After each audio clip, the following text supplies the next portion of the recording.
Hello guys, welcome back to my channel. Welcome back to Sir RRMV. Yay! Ika muna. Yay! Ayan. So guys, welcome back to my channel. Ayan, salamat sa sponsors ko. Ayan. DBTK, Don't Blame the Kids.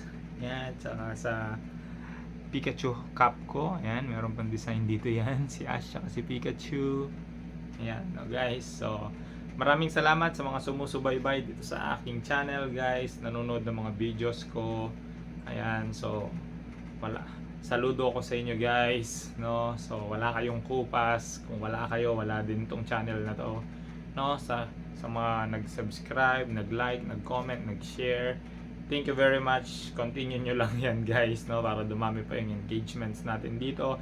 Comment nyo lang kung ano pa yung mga gusto nyo makita na content. Gagawin natin yan, gagawan natin ng paraan para magawa natin ng content. Okay? So yun nga guys. So today, without further ado, ano pa bang gagawin natin kung hindi yung pinaka sumikat sa ating mga channel, sa ating mga content, yun yung ating shoe review. Okay? Yay! Yay ka muna! Yay! Ayan, so for today guys, obviously naman hindi ako magsusumbrero ng ganito kung walang kinalaman sa sapatos na i-review natin. Yun nga, dumating na ang pinakahihintay ko at pinakagusto ko na sapatos for this year. Yun na yang, yan, nakikita nyo naman siguro kung fan kayo ng Pokemon franchise. Alam nyo na kagad sa silhouette ng box kung sinong Pokemon to, no? Ayan, so ito ang tinatawag na Jordan 4 Snorlax custom, no? Ayan, so ewan ko kung galing siya sa Paris, no? Ayan, so shout out kay Andrew Choi o Chu na nag-customize ng sapatos na to, Snorlax Jordan 4. Ayan, original design by Andrew Choi, Chu. No? So ito po yung size natin, size 10. Yan, yung color. No? So mamaya makikita natin. Basta Jordan 4 Snorlax. No? So box pa lang, ulam na. No? Kaya pinakaingatan ko talaga na dumating ang box na to sa akin ng walang lukot, walang damage. At salamat dun sa seller natin. No? Shout out nga pala sa Bout Shoes PH para sa pair na to. Saludo ako sa inyo boss. Ayan. Okay, so buksan na natin. Ayan. So unti-untiin ko kasi pinakahihintay ko talaga to, no? So makikita nyo naman dito sa shoe paper niya, hindi siya basta-basta kasi parang comics, no guys? Parang comics tong ano natin, shoe paper natin, no? Talagang binigyan nila ng emphasis talaga na Pokemon yung pagka-collab nito sapatos na to, no? Ayan, so yun, ito yung parang magazine, no, sa manga. Then may isa pa siyang extra paper. Then yun nga yung mismong sapatos na. Okay, so tanggalin na natin dito at yung makita nyo na, okay, yung ating pair. Okay. Yan. So i-review natin, of course, yung isang pair muna, no? Para makita ninyo. Ito siya, guys. No, ito yung left pair natin para ma-review muna natin. Okay, so I'm excited, of course. So, yun nga, medyo unang-una, syempre, sa color, no? So since very unique lang tong color na to, so kahit sobrang dami niyang kulay, sobrang daming kulay na nagsama-sama dito sa accent, pero sobrang unique ng kulay na to. Okay, kasi nga dinesign lang to para maging ganito, no? So wala kahit pinakadami pa ng kulay na to, yung effort, yung passion na nilagay dito sa sapatos na to, siya lang yan.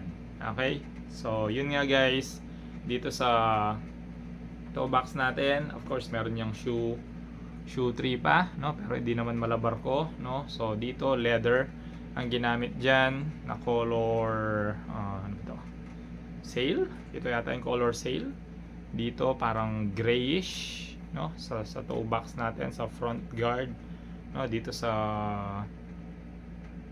mid sole natin is parang coffee something, coffee brown, no? Tapos dito sa mga star sections natin is gray siyang ginamit, no? So yun pa lang, daming gulay, apat na, no?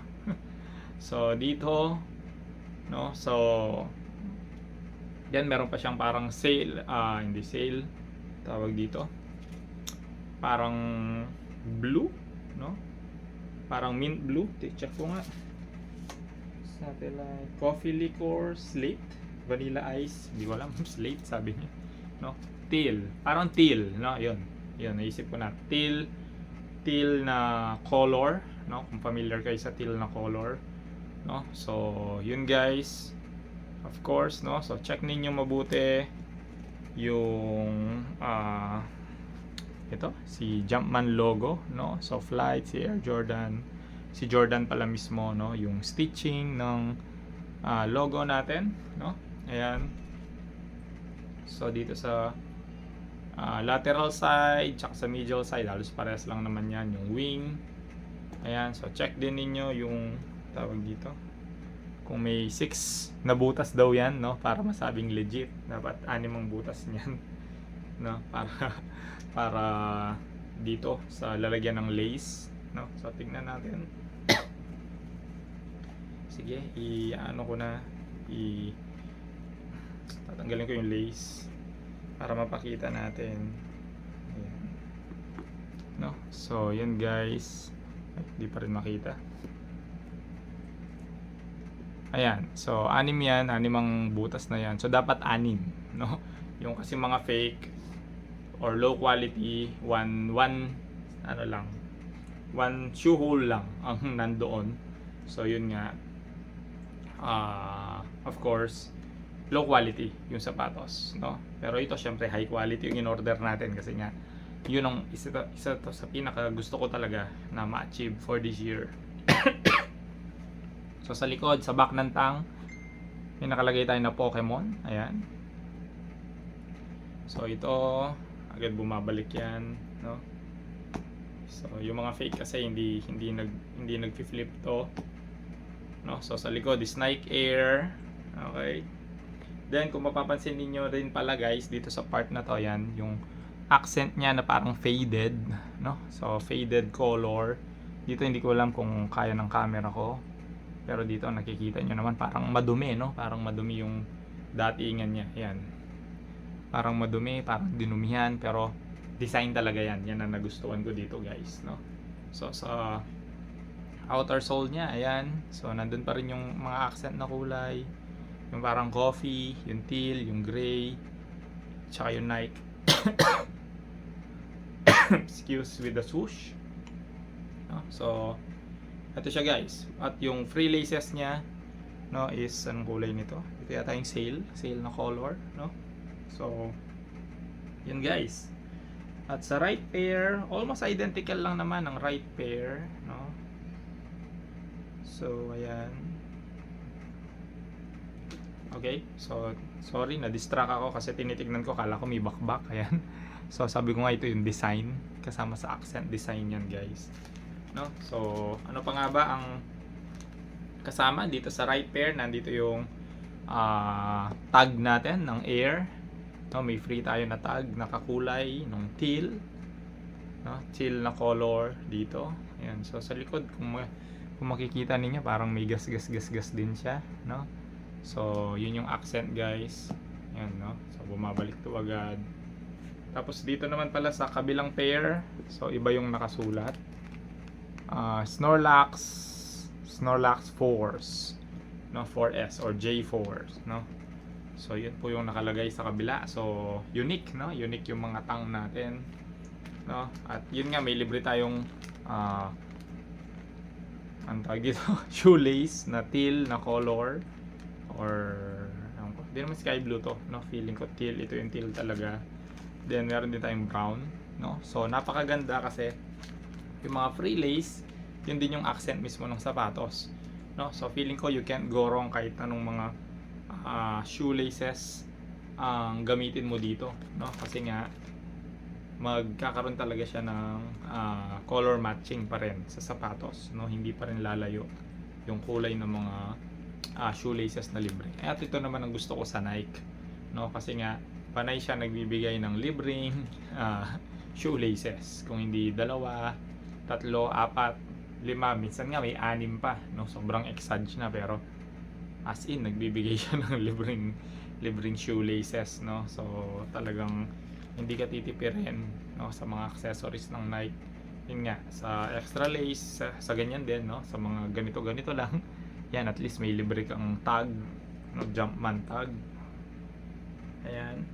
So yun guys, no. So ang masasabi ko lang talaga, sobrang astig na sapatos na to. Yan, no, kikita pa ninyo parang ginasgas-gas, mukhang luma pero hindi, no. So then sa upper niya ay sa inside niya, no, yun Nike lang naman, sobrang simple lang, no. Ayun, Nike lang ang makikita nyo doon, no. So here's the front face ng sapatos. Ayan, front face. Here's the lateral side.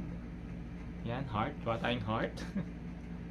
No, here's the back side ng sapatos natin, no, and here's the medial side ng sapatos sa loob. Ayun guys, no. So tignan nyo na lang sa dulo ng video na to kung anong itsura nila sa paa, no. So yun guys, no, excited na ako na masuot to, excited na ako sa party na attenan ko para masuot tong sapatos na to, no. So maraming salamat sa panonood guys, hanggang dito na lang, kita-kits ulit tayo sa mga susunod na video. Okay, so don't forget to like, comment, and share. Subscribe to my channel. Peace out.